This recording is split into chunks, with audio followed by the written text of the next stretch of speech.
Lines and circles in argand plane, video number 5. Circles, video number 1. First of all, let us see equation of circle in center radius form. हमें उस circle का equation निकालना है जिसका centre C है, fx z not और radius small r है. इस सर्किल पे हमने जनरल पॉइंट लिया P विथ fx z. तो जाहिर सी बात है C और P के बीच की दूरी r होगी और आपको मालूम है length of join of 2 points z and z not is equal to mod z minus z not. शुरू में ही बिल्कुल पहले वीडियो में, दूसरे वीडियो में आपको length of join of 2 points and inclination of join of 2 points का कंसेप्ट दिया गया था. उसे बहुत कायदे से गठिया के रखिए, बहुत काम आएगा. जैसे देखो यहीं पे आ गया. Let P Z be the general point on the circle whose centre is C Z not and whose radius is R. Then clearly C P equal to R और सी पी कितना होगा mod Z minus Z not. So mod Z minus Z not equal to R represent the circle whose centre is C Z not and whose radius is R. तो यही equation of circle in centre radius form है. Centre का affix Z not और radius are के बराबर है. अब आइए हम लोग देखें equation of circle in diameter form.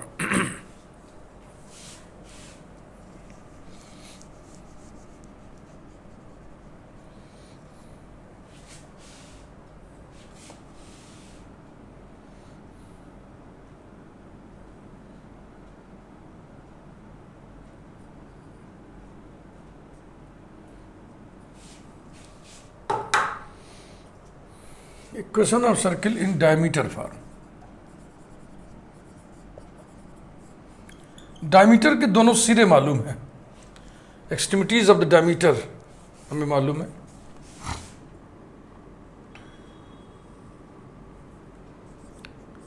A Z1, B Z2, these are extremities of the diameter. Let PZ be the general point on the circle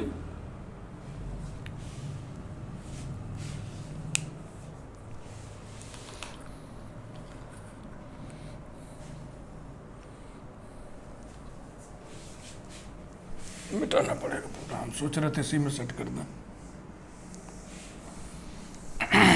पहले एक्सट्रीमिटीज की चर्चा कर लें. Let A Z1 and B Z2 be the extremities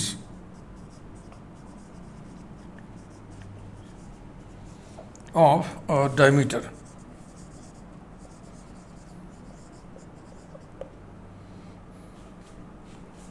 centre की जरूरत नहीं, बस केवल C लिख दीजिए. सेंटर का बोध होता रहे, उसके एफिक्स की जरूरत नहीं. Let P Z be general point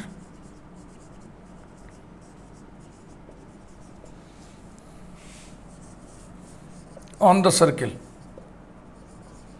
Then clearly, as we know that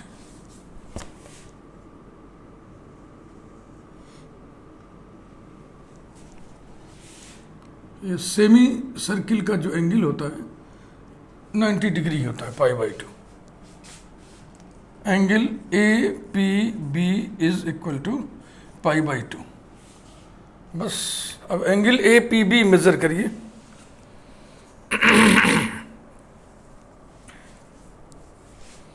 measurement करने के लिए यहां पर हॉरिजॉन्टल लाइन खींचें.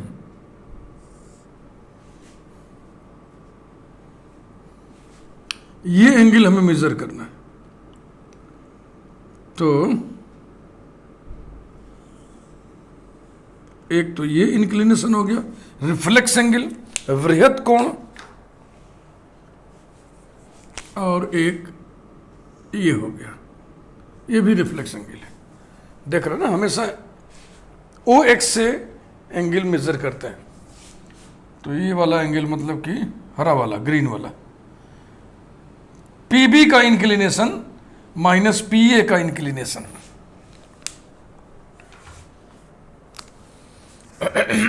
implies that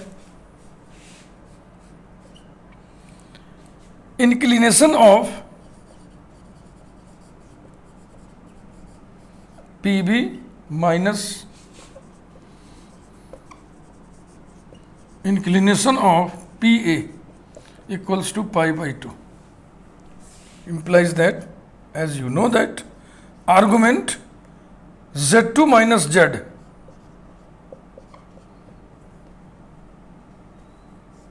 minus argument Z1 minus Z equals to pi by 2 implies that argument Z2 minus Z upon Z1 minus Z is equal to pi by 2. किसी complex number का argument pi by 2 है तो क्या होगा? मान लीजिए complex number है a plus iota B, argument z बराबर होता है tan inverse b by A. अगर ये पाई बाई 2 है then b by A will be tan pi by 2 which is infinity, और b बाई ए इन्फिनिटी तब होगा जब a 0 हो. a 0 होने का मतलब z का रियल पार्ट 0 है, real part of z equal to 0. ऐसा समझ लिया कि नहीं?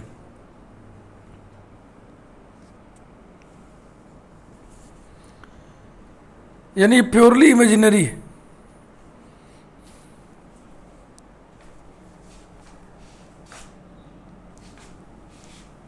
This implies that real part of Z2 minus Z upon Z1 minus Z equals to 0. That is, या तो ऐसे लिख दें, अर्थात Z2 minus Z upon Z1 minus Z is imaginary.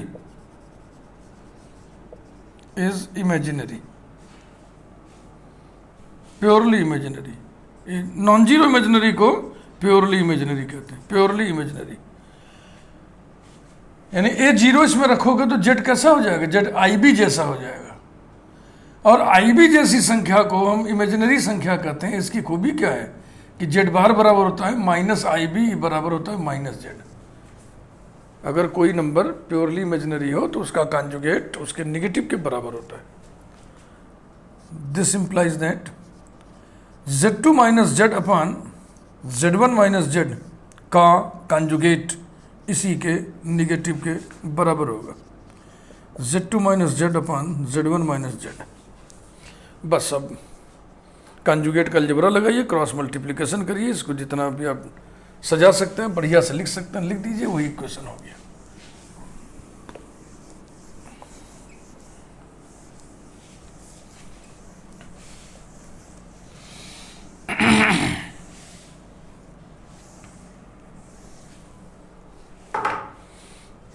implies that, अब यहां पे दो स्टेप्स एक साथ ही कर दे रहे हैं. Z2 bar minus Z bar upon Z1 bar minus Z bar plus इस पूरे टर्म को इधर कर दीजिए. Z2 minus Z upon Z1 minus Z is equal to 0. implies that Z2 bar minus Z bar multiplied by Z1 minus Z plus Z1 bar minus Z bar multiplied by Z2 minus Z is equal to 0. ठीक है? implies that Z1 Z2 bar minus Z2 bar Z minus Z1 Z bar plus Z Z बार, ये तो इसका हो गया. Plus इसी तरह से इस वाले में गुणा करिए. Z1 bar Z2 minus Z1 bar Z minus Z2 Z bar और plus Z Z bar equals to 0. implies that 2Z Z bar दिख रहा है, एक Z Z बार यहाँ है, एक Z Z बार यहाँ है. 2Z Z बार माइनस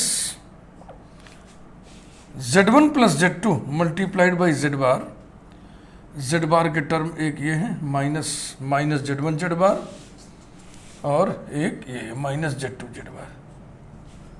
इसके बाद फिर minus Z1 bar plus Z2 bar multiplied by Z, इसी का कंजुगेट, माइनस Z2 बार Z ये रहा, और माइनस Z1 बार Z, ये है माइनस Z1 बार Z। इसके बाद क्या बच गए, plus Z1 Z2 bar plus Z1 bar Z2 equals to 0। ये वाला बचा और ये वाला यहाँ पे यही है required equation, which is the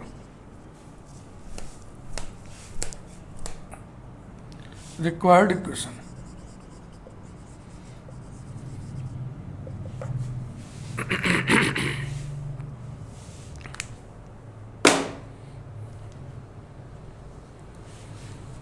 Now we see the equation in general form, equation of circle in general form.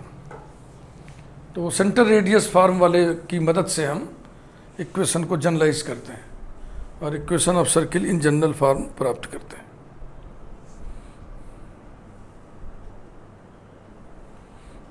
शुरू करें।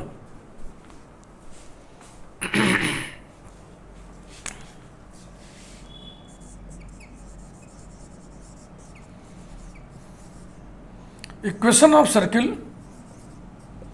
इन general form.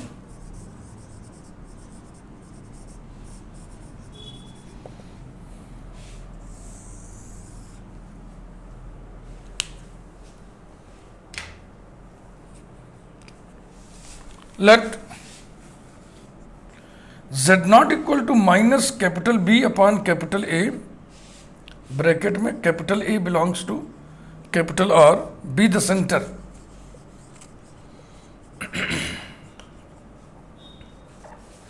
and R the radius of the circle.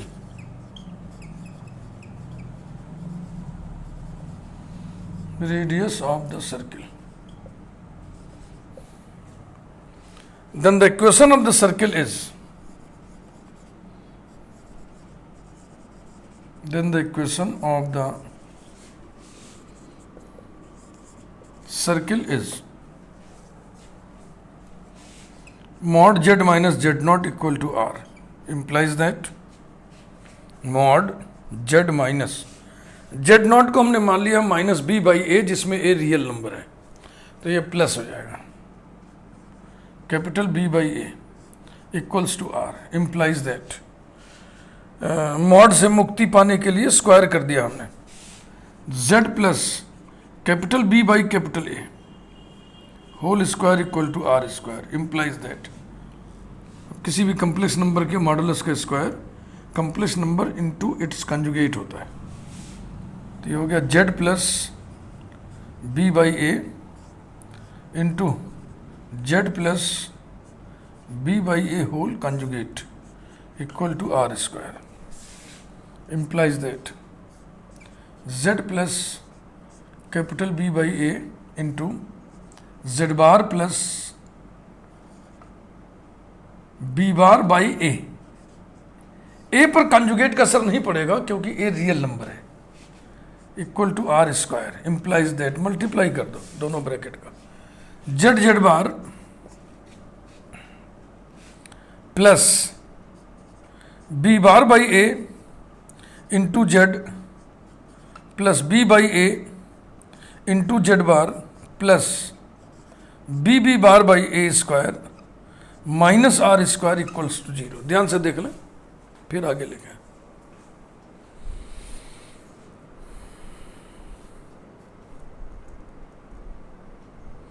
A से मल्टीप्लाई कर दिया जाए, A से multiply कर दिया जाए, पहला काम, implies that A Z bar plus B Z bar plus B bar Z plus, देखो इन दोनों को पहले हम ऐड करेंगे या सब्ट्रैक्ट करेंगे, जो भी कह लो, तो ये आएगा B B bar minus A square R square upon A square, और ए से मल्टीप्लाई कर रहे हैं तो एक ही कैंसिल हो गया, equals to 0। This is the general form equation. आप चाहें तो इसे किसी कांस्टेंट से रिप्लेस कर दीजिए। इसमें देखो ए रियल नंबर है, आर रियल नंबर है, बी कॉम्प्लेक्स नंबर है, लेकिन बी इंटू बी बार क्या होगा, मॉड बी होल स्क्वायर, और मॉड बी रियल नंबर हो गया। तो कुल मिला के ये जो क्वांटिटी आई है ये रियल क्वांटिटी है, इसको हम कैपिटल सी से रिप्लेस कर दे रहे हैं।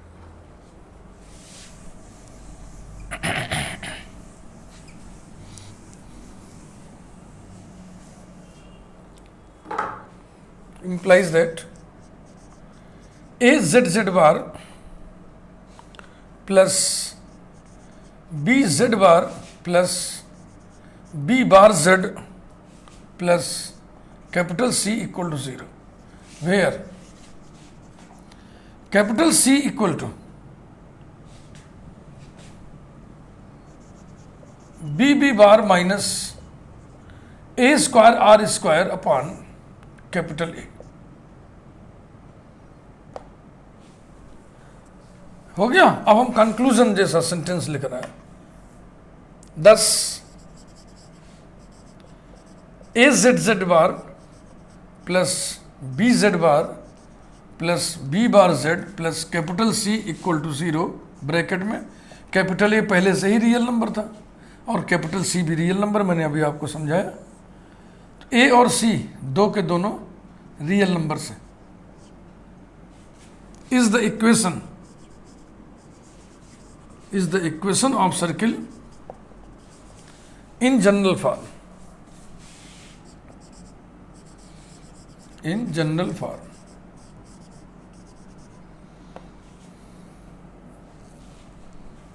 whose center is z0 equal to minus B by A. ये शुरू से ही लेके आप चले थे। अब माइनस बी बाई ए जब हम लिखे होंगे कि बी द सेंटर, तो शुरू में लगता है कि ये क्या लिख रहे हैं, अटा बटा लिखने की क्या जरूरत है। लेकिन वही जनरल फॉर्म इक्वेशन सेट करने के लिए कि general coefficient of sum and whose radius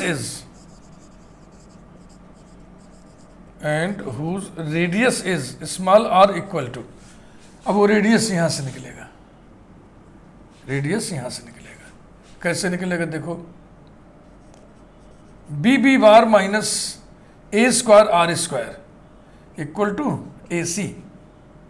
इसे उधर कर दें, इसे इधर कर दें, A square R square is equal to B B bar minus A C, A square से डिवाइड कर दें और फिर इसका अंडर रूट ले लें, तो आर बराबर जाएगा under radical B B bar minus A C upon A square, full stop. ये आपको याद रखना पड़ेगा कि general form of equation of circle A Z Z bar plus B Z bar plus B bar Z plus C बराबर 0 होता है, जिसमें ए और सी दोनों रियल नंबर्स हैं। सेंटर का एफिक्स होगा माइनस बी बाई ए और रेडियस होगा under radical B B bar minus A C upon A square.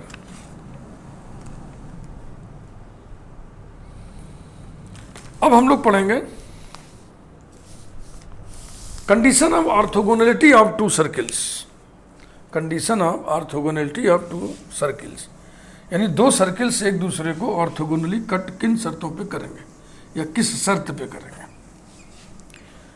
अब सर्किल माने कर्व ना, दो कर्व से एक दूसरे को ऑर्थोगोनली कब कट करेंगे, जब पॉइंट ऑफ इंटरसेक्शन पर टेंजेंट्स परपेंडिकुलर हो।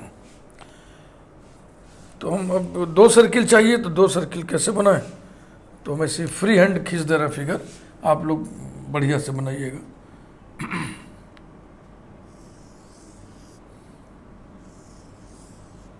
डिफरेंट साइज के दो सर्किल्स हमने बना दिए, ये इनके सेंटर को मिला दिया। ये पॉइंट ऑफ इंटरसेक्शन है, ये यहां भी है, यहां भी एक ही ले रहा है सिर्फ इसको, ठीक।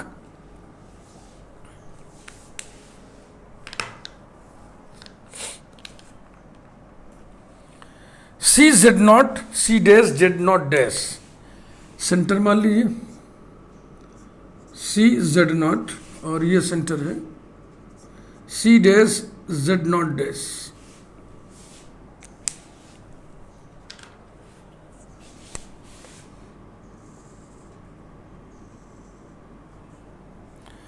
रेडियस आर और आर डैश,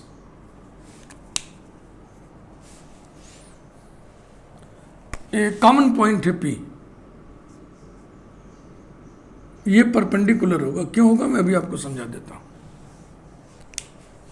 फिगर पहले आप देख लें ध्यान से, फिर मैं बातें आपको बिल्कुल समझा देता हूं। पहले तो आप कंसेप्ट समझिए कि दो कर्व्स एक दूसरे को ऑर्थोगोनली कट कब करेंगे, जब कॉमन पॉइंट पर दोनों के टेंजेंट्स परपेंडिकुलर हो। कॉमन पॉइंट पर इस कर्व का टेंजेंट और इस कर्व का टेंजेंट परपेंडिकुलर हो। तो अब देखो, इस सर्किल के लिए ये टेंजेंट की भूमिका में है, इस सर्किल के लिए ये टेंजेंट की भूमिका में है। क्यों? क्योंकि आप याद करें, टेंजेंट और रेडियस परपेंडिकुलर होता है ना। वृत्त के किसी भी बिंदु पर खींची गई स्पर्शरेखा त्रिज्या के लंबवत होती है। Radius will be perpendicular to the tangent at point of the circle. तो ये टेंजेंट है इस सर्किल के लिए, ये टेंजेंट है इस सर्किल के लिए। जब ये दोनों टेंजेंट यानी ये दोनों रेडियाई परपेंडिकुलर होंगे तो ये दोनों सर्किल ऑर्थोगोनली कट करेंगे एक दूसरे को। इसका मतलब ये 90 डिग्री एंगल है। तो बस यही कंडीशन हो गया, ऑर्थोगोनल कट करने का कंडीशन यही हो गया। अब इसको आप पाइथागोरस प्रमेय से डील कर लीजिए।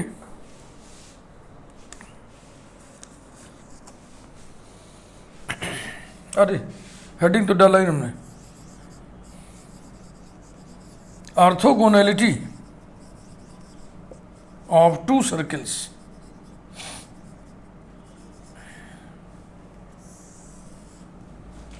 सर्किल के इक्वेशंस लिखें। A1 z bar plus B1 z bar plus B1 bar z plus C1 equal to 0। A1 C1 belong to capital R, ये पहली सर्किल है।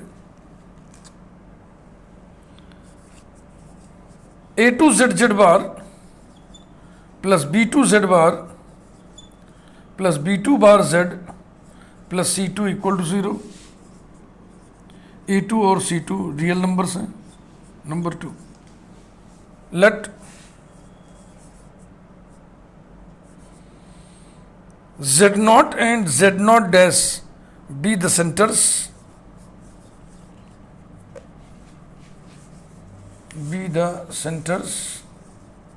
and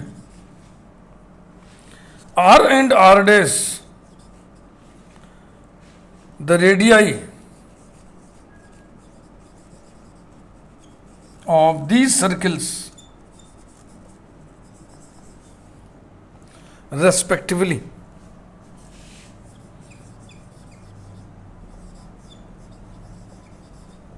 देन इत्तेफाक से ऊपर लिखा ही हुआ है, सब कुछ लिखा ही है।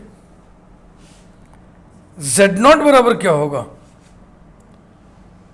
Minus B1 by A1 comma Z0 dash बराबर क्या होगा? Minus B2 by A2। R बराबर अंडर रूट करके लिखें, चलो वही लिखें। R equal to under root B1 into B1 bar, ये भैया लिखा है सब, minus A1 C1 upon A1 square and R dash is equal to under radical B2 bar minus A2 C2 upon A2 square. अब मैं हट जा रहा हूँ बोर्ड के सामने से, आप ढंग से देख लीजिए, कुछ खास ऐसी बात नहीं है। सब ऊपर फार्मूले लिखे, उसी के आधार पर नीचे सब डेटा लिख दिया है।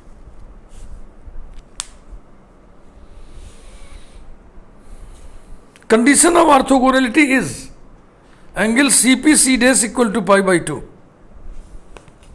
By Pythagoras theorem, C C dash square equal to R square plus R dash square, और सी सी डैश होगा mod Z not dash minus Z not, R square R dash square की values रख दीजिए, इसी को अपना जो है सिंप्लीफाई करते चलिए, कॉम्पैक्ट कंडीशन आपको मिल जाएगा।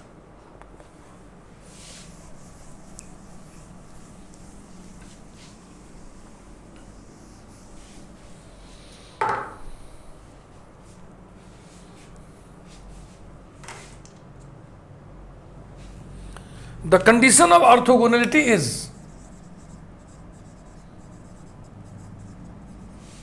the condition of orthogonality is ये चलेगा angle C P C dash equal to pi by 2 and so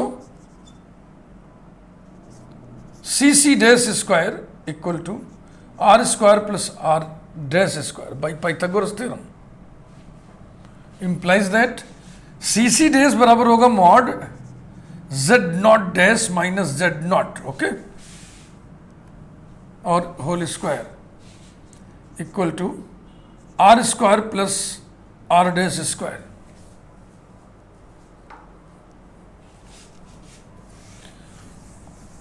complex number के मॉडुलस का स्क्वायर बराबर होता है complex number into its conjugate, implies that z naught dash minus z naught into z naught dash conjugate minus z naught conjugate equal to r square plus r dash square। अब सबकी values put कर दीजिए, implies that z naught dash जो मैंने लिखा था मिटा दिया, b1 upon a1 minus b2 upon a2, फिर इसी का कंजुगेट। कंजुगेट लिखने में ध्यान रखना b1 कॉम्प्लेक्स एंटिटी है और ये रियल एंटिटी है, तो कंजुगेट का सर a1 a2 पे नहीं पड़ेगा। b1 bar upon a1 minus b2 bar upon a2 equals to R square b1 bar minus a1 c1 upon a1 square plus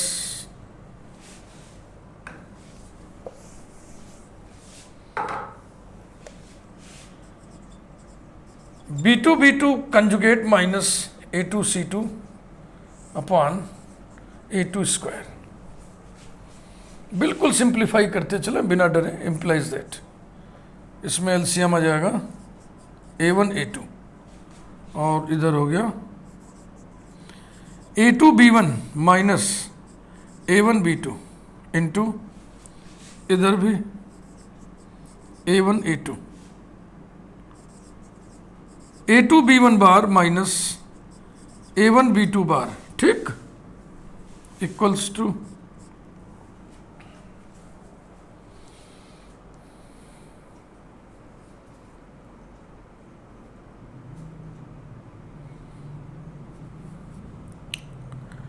ऐसे करने से मज़ा नहीं आएगा, गुणा ही कर देना था, बटा में ही गुणा करना था, क्योंकि अटा बटा में रहेगा, उसमें हम एलसीएम लेंगे तो बहुत हेवी हो जाएगा, जटिल। सीधा सीधा मल्टीप्लाई कर दो, implies that b1 bar upon a1 square, ये दिखा b1 bar upon a1 square cancel हो जाएगा, फिर इसका इसमें गुणा करिए minus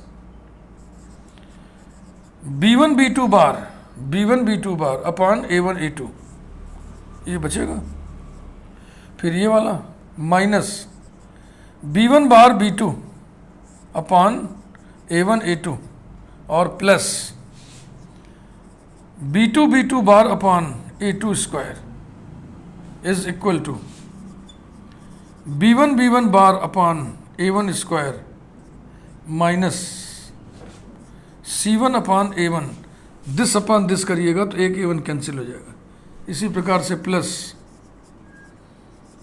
b2 bar upon a2 square minus c2 upon a2, clear हो रहा है ना?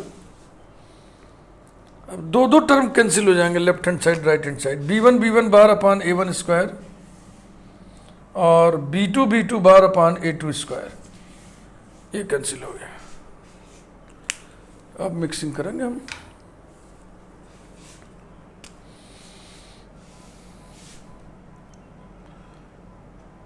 अब देखो 4 टर्म बचे, 1 2 और 1 2, सब निगेटिव है, सब पॉजिटिव कर दें। Implies that b1 b2 bar plus b1 bar b2 upon a1 a2,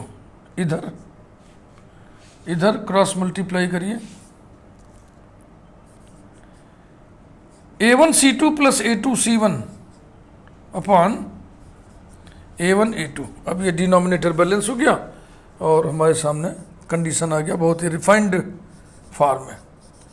b1 b2 bar plus b1 bar b2 equal to a1 c2 plus a2 c1, which is the required condition of orthogonality. अब ये नहीं लिखेंगे क्योंकि यहाँ लिखा हुआ है the condition of orthogonality is ये।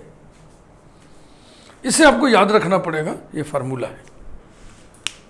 दो सर्किल्स एक दूसरे को ऑर्थोगोनली कब कट करेंगे, अगले वीडियो में हम लोग पढ़ेंगे। Inverse points with respect to a circle, जैसे symmetrical points with respect to a line पढ़े थे आप, वही सही। और दो इंपॉर्टेंट सर्किल्स पढ़ेंगे हम लोग, सर्किल ऑफ अपोलोनियस और एक सर्किल और, फिर देखा जाएगा उसके आगे। फिर सर्किल थ्रू 3 पॉइंट्स भी पढ़ना है हमको और कुछ न्यूमेरिकल्स देखना है, यानी 2 वीडियोज इसमें और बनेंगे, मुझे ऐसा लगता है। वीडियो को लाइक करिए। Thank you very much.